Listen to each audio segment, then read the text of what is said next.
لویدیځ رسنۍ د فلسطیني خبریالانو د وژنې توجیه کوي.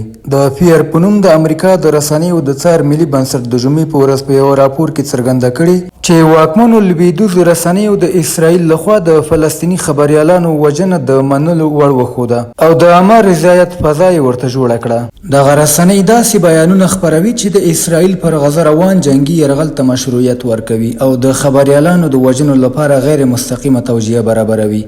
راپور زیاتوي چې دغه رسنیو د اسرائیل دریځ ته مرکزي ځای ورکړی، د فلسطین پلوه سرچینو مشروعیت ته یې زیان رسولی او خبریالان د نسل وژنې له پراخ بهیر سره بې ارتباطه ښودلي دي. په دې راپور کې د 2025 کال د اګست پر 10مه نیټه د الجزیرې خبریال انس الشریف، محمد قریقه، محمد نوفل، ابراهیم ظاهر او همدارس د آزادو خبریالانو مؤمن علیوه او محمد الخالدي د هدفي وژنو پوښښ ارزول شوی. دا څېړنه په 15 مشهورو رسنیو باندې شوې چې زیاتره یې د امریکا رسنۍ دي. فیر موندلې چې دا ټولې رسنۍ د اسرائیل د تبلیغاتي بیانونو تکرار کوي، کوم چې د یادو خبریالانو د وژنو توجیه لپاره کارول کیږي. په ځانګړې توګه دوی انس الشریف چې یو پیژندل شوی مشهور او درناوی خبریال د حماس غړی ښودلی، پرته له دې چې کره شواهد وړاندې کړي. په دې رسنیو کې د نیویارک ټایمز، د لاس انجلس ټایمز، د واشنگټن پوسټ، د وال سټریټ ژورنال، د فینانشل ټایمز، ABC, CBS, NBC, CNN, Fox News, BBC, Politico, Newsweek, د اسوسییټډ پریس او ریټرز شامل دي. فیر څرګندوي چې یادو رسنیو ټولې د دروغجن اسرائیل تور تکرار کړی چې انس الشریف د یو ژورنالیست تر نقاب لاندې د حماس غړی و. سره له دې چې دا تور د خبریالانو د ساتنې کمیټې د بهرنیو خبریالانو اتحادیې او د ملګرو ملتونو لخوا بې اساسه ګڼل شوی و. له دې سره یوازې 9 رسنیو د شریف تر وژل کېدو وړاندې هغه اعلامیه خپره کړې چې نوموړي پکې ویلي وو: که دا خبرې تاسو ته ورسیږي، پوه شئ چې اسرائیل ما وژلی او زما غږ یې غلی کړی دی. دا اعلامیه د هغه پر ټولنیزو رسنیو د شهادت وروسته خپره شوې وه، خو ډیرو رسنیو ورته ځای ورنه کړ. اسرائیل تر دې وړاندې د انس الشریف پر ضد د بدنامۍ یوه پراخه تبلیغاتي لړۍ هم پیل کړې وه.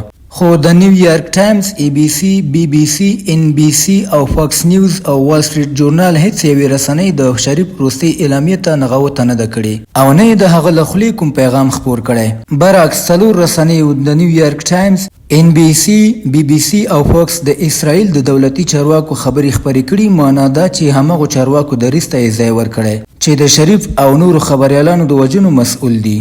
فیر موندلې چې له دې 15 رسنیو یوازې 4 پالیټیکو، CNN، ABC او د وال سټریټ ژورنال دا خبره یاده کړې چې اسرائیل د 2023 اکتوبر له 9 راهیسې شاوخوا 200 خبریالان وژلي. دا شمیر د CPJ لخوا ثبت شوی، خو د الجزیرې د معلوماتو له مخې د خبریالانو د مرګ ژوبلې شمیره تر 273 تنو پورته ده. فیر دا هم روښانه کړي چې له دې رسنیو هیڅ یوه دا نه ده یاده کړې چې د اسرائیل لومړی وزیر بنیامین نتنیاهو د نړیوال جزایي عدالت لخوا د جنگي جرمونو تورن شوی، او دا چې د ملکي وګړو پر ضد د هدفي بریدونو د هدایت له امله د هغه پر ضد د نیولو نړیوال حکم صادر شوی دی. په راپور کې دا هم ویل شوي چې لویدیځې واکمنې رسنۍ پرلپسې دا ډول اصطلاحات کاروي چې د فلسطیني سرچینو کاروالی تر پوښتنې لاندې راولي، لکه څنګه چې BBC د غزې روغتیا وزارت پر ځای دا کاروي.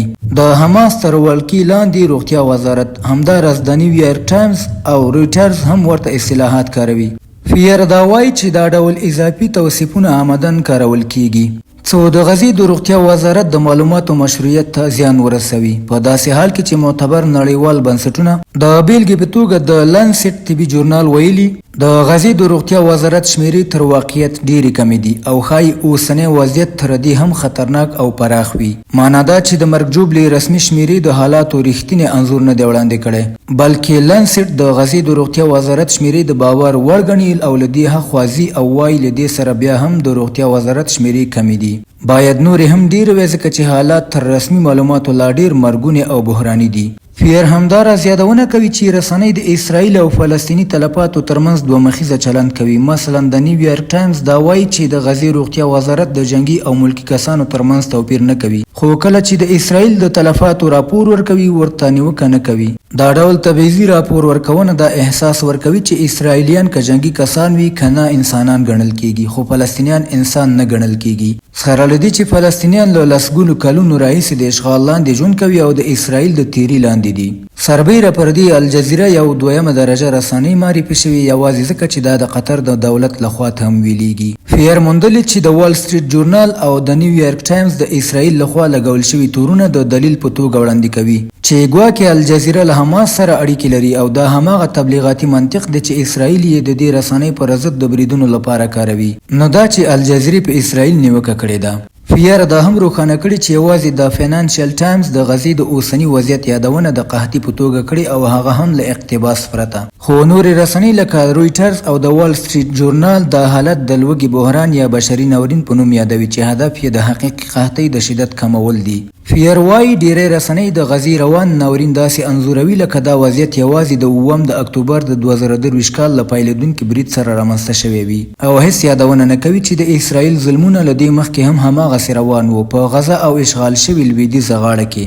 فیر چې له 1980 کال راهیسې د رسنیو سانسور، تعصب او د اقلیتونو او د عامه ګټو د غږونو د ځپلو څارنه کوي، باور لري چې بنسټیز بدلون ته اړتیا ده. دا بنسټ غواړي چې د واکمنو یا وتلو مرکزی رسنیو اجارې ماتې شي، خپلواکي او غیر انتفاعي خپرونې پیاوړې شي او داسې رسنیز بنسټونه رامنځته شي چې د خلکو غږ خپروي، نو دا چې هغوی غلي کوي. د فیر دا څېړنه له هغه خپره شوې چې اسرائیل بیا 6 نور فلسطیني خبریالان ووژل چې پکې دا کسان شامل وو: محمد سلامه چې له الجزیرې او میډل ایسټ ای سره همکاري لرله، احمد ابو عزیز له میډل ایسټ ای سره، مریم دقه چې له ګڼو رسنیو لکه اسوسییټډ پریس سره یې کار کوو، د رویټرز انځور اخیستونکي حسام المصری، آزاد خبریال معاذ ابو طه او پلټنیز خبریال حسن دوهان.